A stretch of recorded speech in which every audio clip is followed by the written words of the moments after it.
Este nombre lo coloqué de esta manera como analgesia multimodal en endodoncia, pues precisamente que no únicamente que por tratamientos farmacológicos podemos lograr la analgesia de nuestro paciente. También tenemos otros mecanismos en los cuales nosotros podemos garantizar y poder inhibir completamente el dolor a nuestro paciente. Uno de estos rubros que vamos a tocar es el tema de la anestesia dental. ¿Por qué lo tocamos este tema de la anestesia dental? Pues porque es una herramienta fundamental e importante para que nosotros podamos garantizar el tratamiento odontológico que nosotros le vamos a realizar a nuestro paciente. Y bueno, empezando previamente con el tema, vamos a obtener una clasificación de los anestésicos dentales como ésteres y la parte de las amidas. Dentro de las amidas, los más utilizados es la lidocaína, la prilocaína, la mepivacaína y la articaína. Y vamos a encontrar anestésicos sin vasoconstrictor y con vasoconstrictor, que en este caso es la epinefrina. Y van a estar expresados en partes por mil. Precisamente, ¿cuál es la finalidad del vasoconstrictor sobre mi anestésico que voy a utilizar? Únicamente alargar y prolongar el efecto de analgesia sobre la zona que nosotros vamos a trabajar. Siguiente, por favor.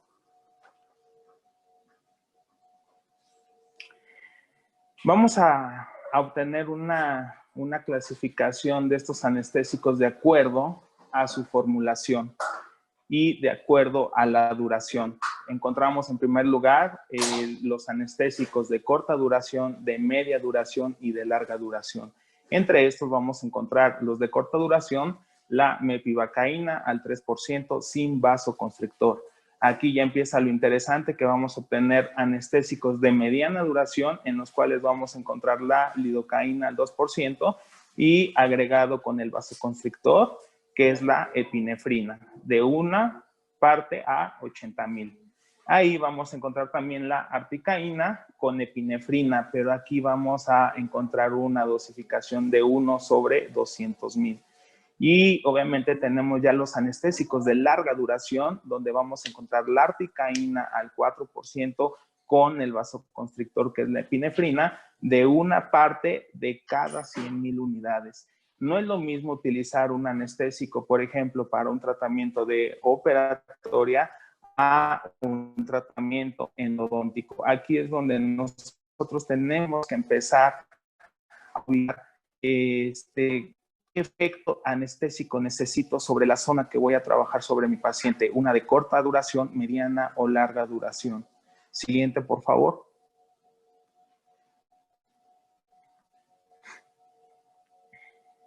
Siguiente.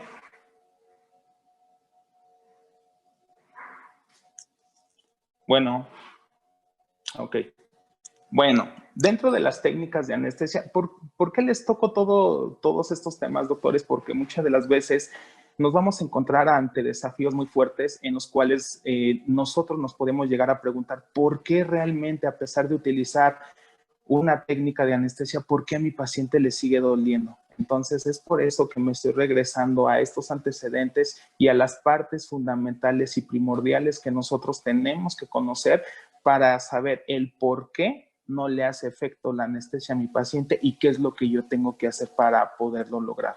Bueno, dentro de esta parte, las técnicas de anestesia más utilizadas durante los tratamientos de endodoncia es la técnica de anestesia por infiltración, y esos los vamos a llegar a utilizar en tratamientos endodónticos de los órganos dentarios localizados en la parte superior de nuestro maxilar. ¿Cómo lo vamos a obtener? Bueno, pues mediante el bloqueo de las fibras terminales nerviosas al inyectar el anestésico en las proximidades del ápice radicular. Esto lo vamos a utilizar para el maxilar superior. Siguiente.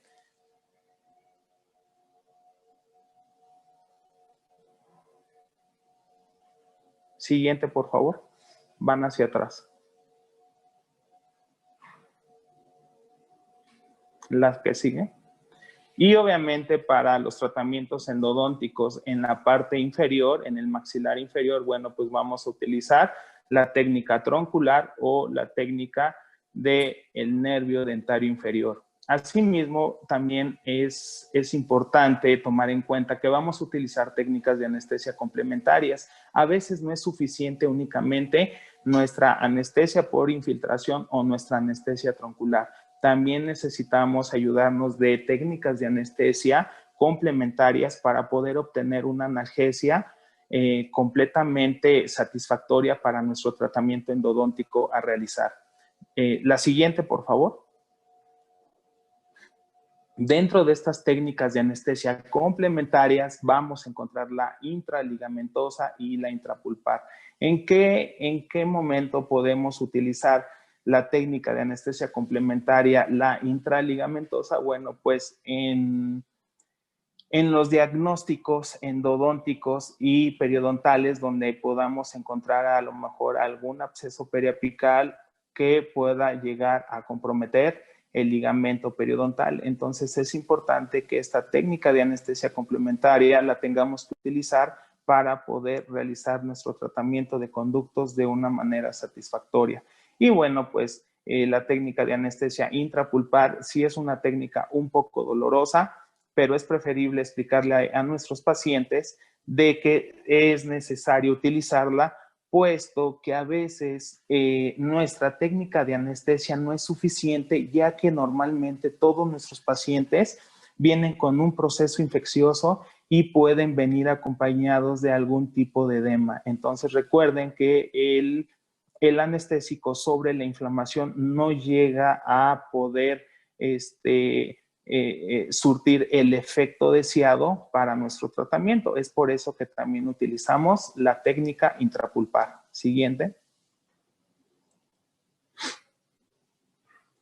Y aquí viene una pregunta de oro. ¿Por qué el dolor persiste a pesar de utilizar una técnica de anestesia en un tratamiento de endodoncia? Vamos a ver cuáles son las causas en el cual nosotros nos podemos encontrar en este punto y cuáles son las soluciones que nosotros tenemos que emplear para poder resolver esta situación. Siguiente.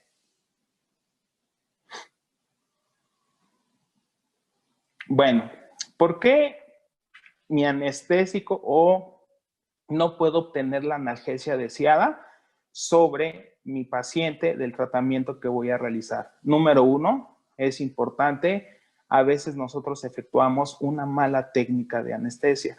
Puede ser por falta de información, por falta de que no podemos identificar las estructuras anatómicas que nos van a indicar exactamente dónde debe de ser el sitio de punción.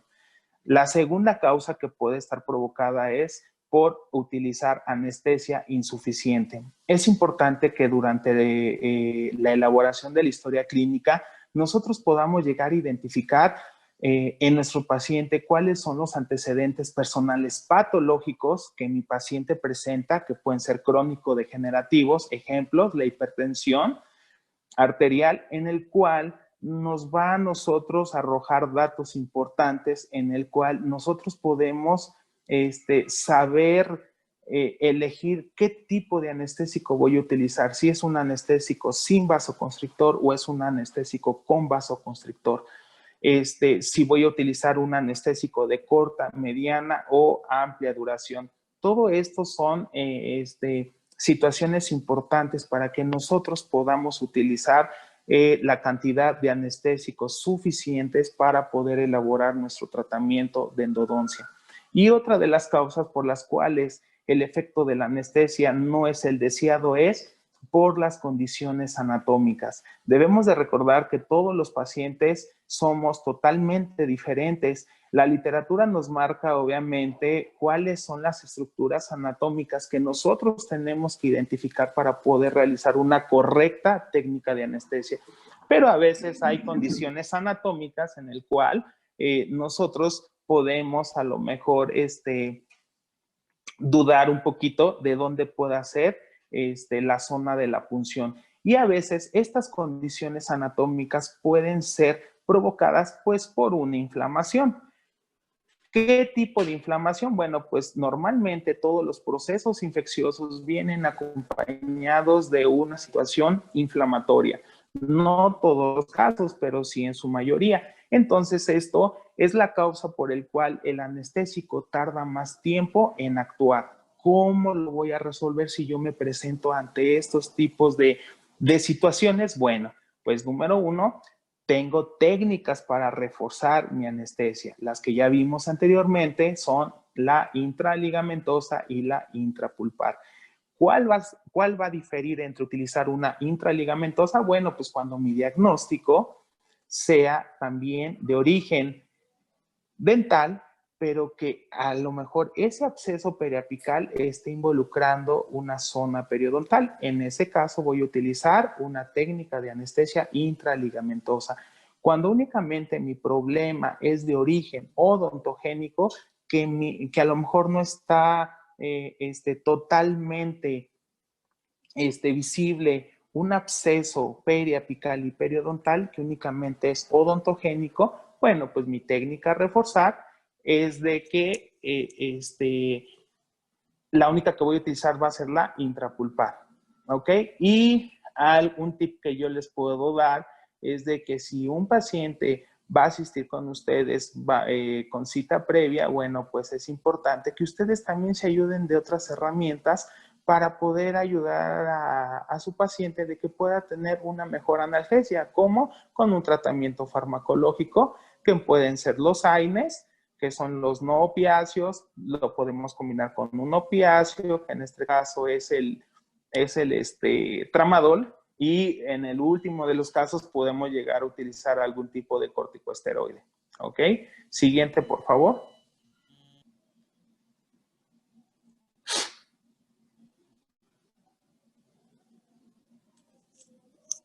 Bueno, entonces, ya que yo obtengo y ya que yo sé que para poder controlar el dolor de mi paciente ante un problema de origen odontogénico, tengo como aliado un tratamiento farmacológico con AINES y que puedo obtener una analgesia mediante la anestesia, ahora vamos a ver por qué a pesar de yo ayudarme de estas herramientas tan importantes, mi paciente puede llegar a tener dolor durante el tratamiento de endodoncia y por qué esos pacientes pueden llegar a tener dolor posoperatorio concluyendo un tratamiento de endodoncia bien realizado. Vamos a verlo.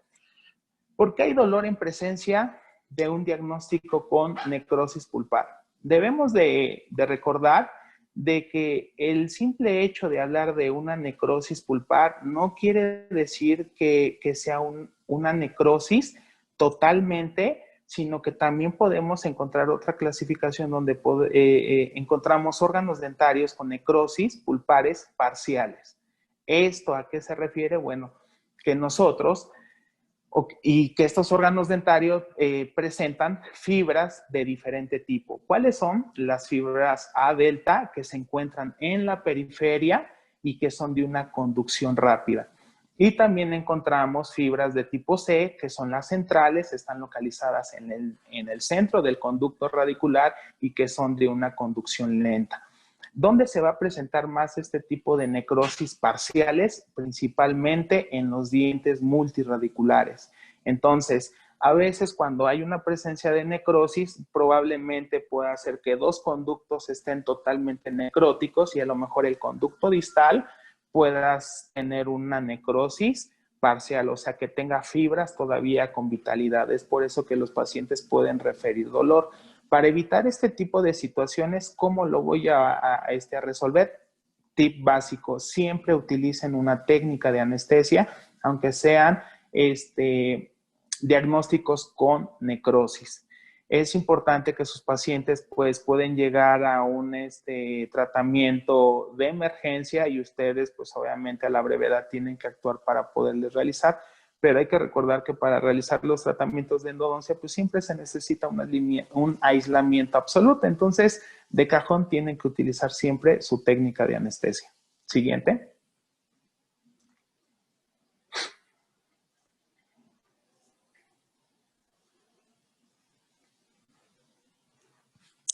Siguiente.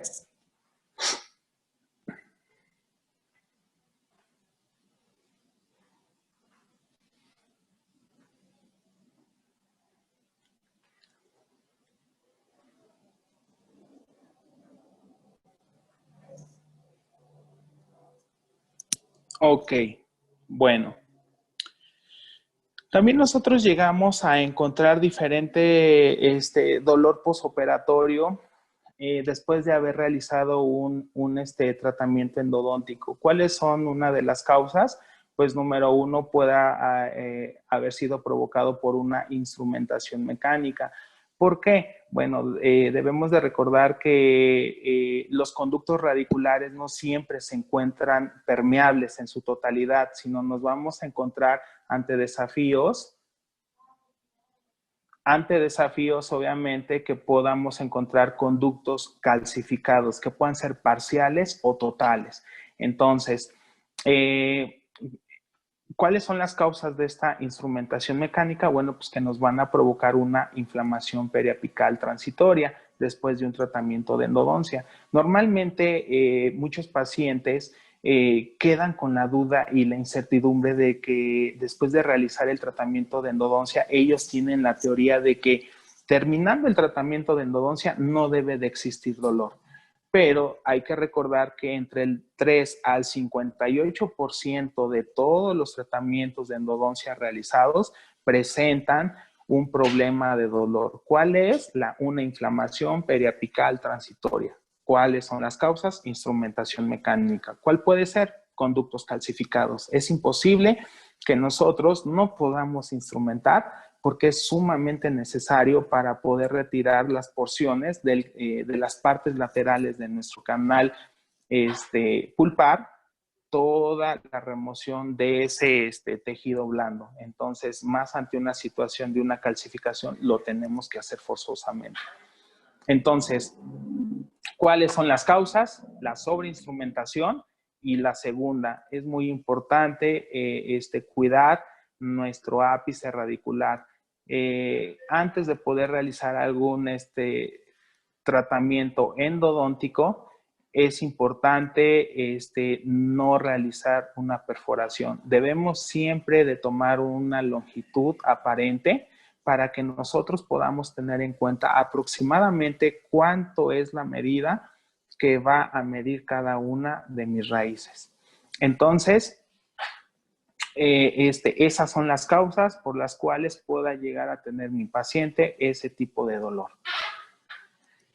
Y la otra rubro que vamos a ir checando es cuál es la solución que yo debo de emplear. Normalmente, durante un tratamiento endodóntico e inclusive terminando el tratamiento de endodoncia, es importante realizar un ajuste oclusal.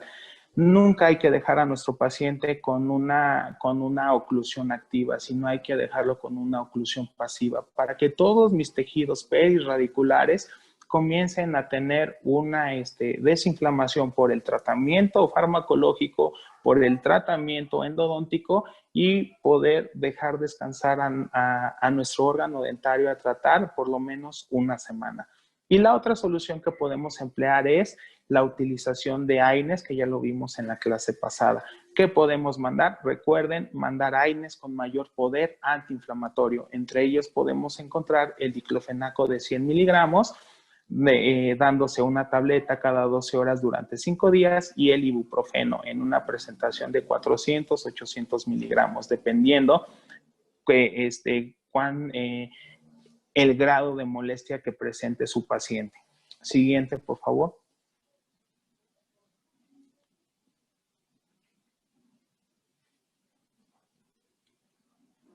Otra de las causas por las cuales mi paciente pueda llegar a tener dolor después de un tratamiento endodóntico es por la lesión química que podemos nosotros llegar a provocar por el hipoclorito de sodio. ¿Cuáles son las causas? Si nosotros no tenemos las medidas precautorias para poder cuidar nuestro ápice, lo que vamos a llegar a provocar es una perforación apical. Si hay una perforación apical y nosotros empezamos a irrigar con el hipoclorito de sodio, a veces más bien, muchas de las veces se llegan a provocar irritación en los tejidos perirradiculares. Puede ser hueso alveolar o ligamento periodontal. Y ante ese tipo de situación, lo que vamos a provocar es de que esos tejidos perirradiculares van a cambiar de inmediato su pH, que se va a volver un pH ácido y el paciente va a tener una molestia muy grande, inclusive puede ser hasta insoportable, por toda la lesión que se pudo llegar a provocar por ese tipo de químicos que nosotros llegamos a utilizar para poder irrigar los conductos radiculares. ¿Cuál es la solución? Creo que todos en algún momento hemos llegado a realizar algún tipo de perforación apical.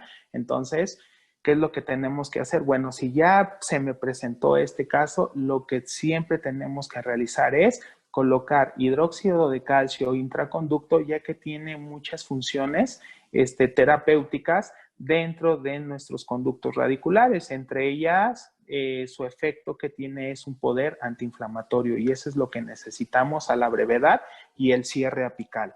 ¿Por qué? Porque se va a dar el cierre de los ápices provocados por la perforación apical, ¿ok? Entonces, una de las soluciones es colocar hidróxido de calcio intraconducto y controlar el dolor postoperatorio con un AINES y agregado con un antibiótico. Lo que vamos a provocar con el hidróxido de calcio intraconducto es de que vamos a cambiar a la brevedad de un pH ácido a un pH alcalino, ¿ok? Siguiente, por favor.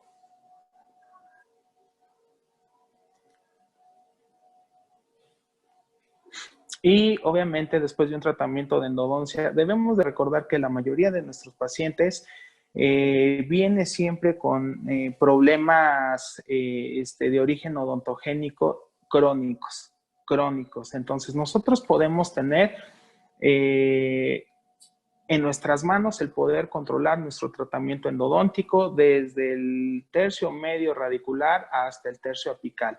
Sin embargo, hay microorganismos que se llegan a alojar alrededor de los tejidos perirradiculares, inclusive en el hueso alveolar. Y después de un tratamiento de endodoncia bien realizado, siempre hay problemas de dolor.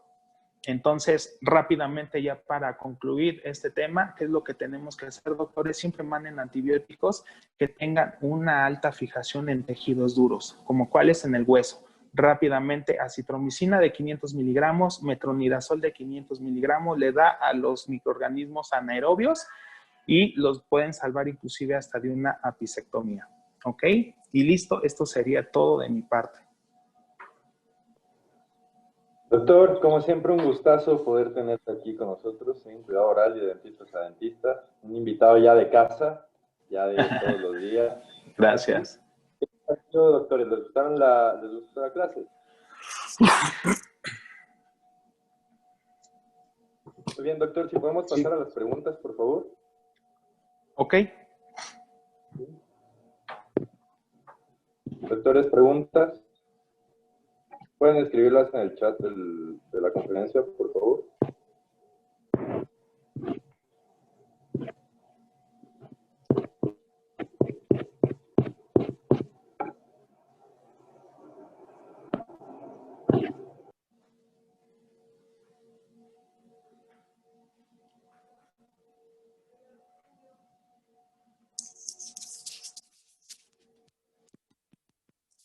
Perdón, casi no los escucho.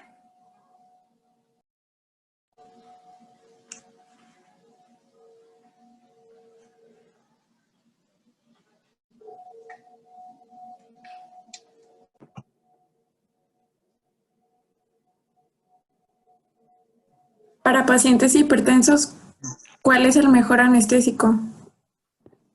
Bueno, siempre hay que tomar en cuenta que los pacientes hipertensos normalmente les mandan fármacos que son beta bloqueantes, entonces lo más indicado es siempre utilizar anestésicos de lidocaína pero sin el vasoconstrictor. Ese es lo más ideal, realizar tu técnica de anestesia por infiltración y siempre ayudarte de técnicas de anestesia complementarias, intraligamentosa o intrapulpar.